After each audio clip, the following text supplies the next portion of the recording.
Hello students, in this video we will see this question, finding the range of the function। अब ये function देखेंगे आप तो यहाँ पर रेसिप्रोकल फंक्शन है, मतलब रैशनल फंक्शन आप बोल सकते हैं, और उसमें ट्रिग्नोमेट्रिक फंक्शन भी इन्वॉल्व है। तो अब इस क्वेश्चन को हमको करने के लिए देखो, पहली बात ये 1 - 2 cos x में डिनोमीटर में है, इसलिए इसमें ज़ीरो नहीं होना चाहिए। ये बात पहले से देख लीजिए कि 1 - 2 cos x ये ज़ीरो नहीं हो सकता। ठीक है, ये बात हमने, क्योंकि ये रैशनल फंक्शन है, उसके पॉइंट ऑफ व्यू से ये देखा। अब आते हैं यहाँ पर, देखो cos x हमेशा -1 और 1 के बीच में रहता है। अब अगर -2 लाना है तो -2 से मल्टीप्लाइड करेंगे तो ये बन जाएगा 2, और जैसे ही माइनस से मल्टीप्लाइड किया इनइक्वालिटी रिवर्स हो गई, -2 cos x और यहाँ पे आ गया -2। अब +1 कर देंगे तो ये बनेगा 3 greater than 1 - 2 cos x greater than +1 करें तो ये बन गया -1। अब आप देखिए ये -1 और 3 के बीच में है, -1 और 3 के बीच में, तो इसमें तो जीरो भी आ गया है ना। तो -1 और 3 के बीच में जीरो आने के कारण से इसको हमको दो पार्ट्स में स्प्लिट करना पड़ेगा।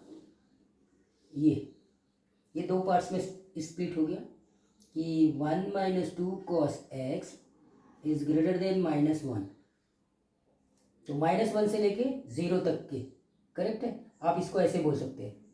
और यहाँ पे है 3 ग्रेटर देन 1 - 2 cos x। ठीक, ये हो गया। तो इसका मतलब 0 से लेके 3 के बीच में, आप इसको अब समझने की कोशिश करना। Greater than -1, greater than -1, but कहाँ तक के? 0 तक के, क्योंकि मुझे 0 इंक्लूड नहीं करना है।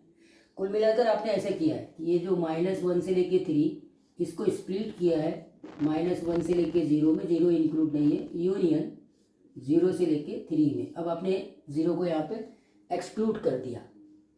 क्या बात समझ में आई क्या?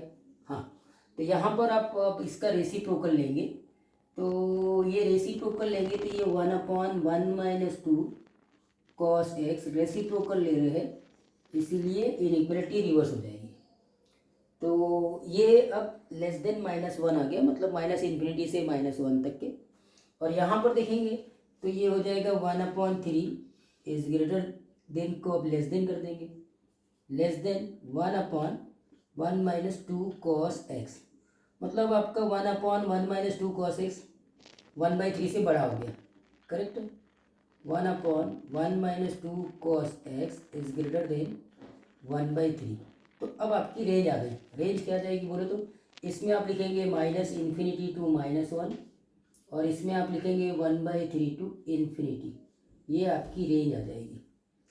तो थोड़ा सा अलजेब्रिकली यहाँ पे समझने की कोशिश करना है। अलजेब्रिकली क्या समझने की कोशिश करना है, कुछ ऐसे स्टेप्स है जो थोड़ा सा टाइम टेकिंग ले सकते हैं। देखो यहाँ तक के कोई इशू नहीं है, ये भी ओके, यहाँ पे भी ओके। यहाँ पर आने के बाद में इस स्टेप पे आपको थोड़ा सोचना है कि ये जो 1 - 2 cos x है वो किसके बीच में आ गया? 1 - 2 cos x -1 से लेके 3 के बीच में आ गया, तो -1 और 3 के बीच में 0 भी आ जाता है, और मुझे 1 - 2 cos x 0 नहीं चाहिए, इसलिए मैंने इसको स्प्लिट कर दिया ऐसे, -1 to 0 के बीच में एक बार, और 0 से लेके 3 के बीच में एक बार। तो ये है आपका 3 is greater than 1 - 2 cos x, मतलब ये 0 से लेके 3 के बीच में है। 1 - 2 cos x is greater than -1, मतलब ये -1 और 0 के बीच में, करेक्ट है कि नहीं? ऐसे मैंने स्प्लिट किया है। बस ये स्प्लिट क्यों किया है उसको ध्यान में रखना है, और ये स्टेप को समझने की कोशिश करना है। तो ये 1 - 2 cos x एक्चुअली में -1 से बड़ा और 0 से छोटा, मतलब ये नेगेटिव है, तो नेगेटिव का रेसिप्रोकल नेगेटिव ही होगा, करेक्ट है ना।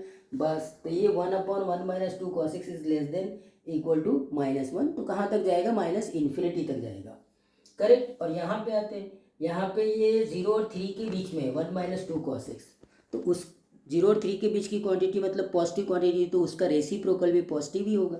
तो जब हमने रेसिप्रोकल लिया तो 1/3 से, यानी 1/1 - 2 cos x 1/3 से बड़ा आ गया। 1/3 से बड़ा मतलब कहाँ तक के? इन्फिनिटी तक के। तो ये बन गया आपका रेंज, करेक्ट।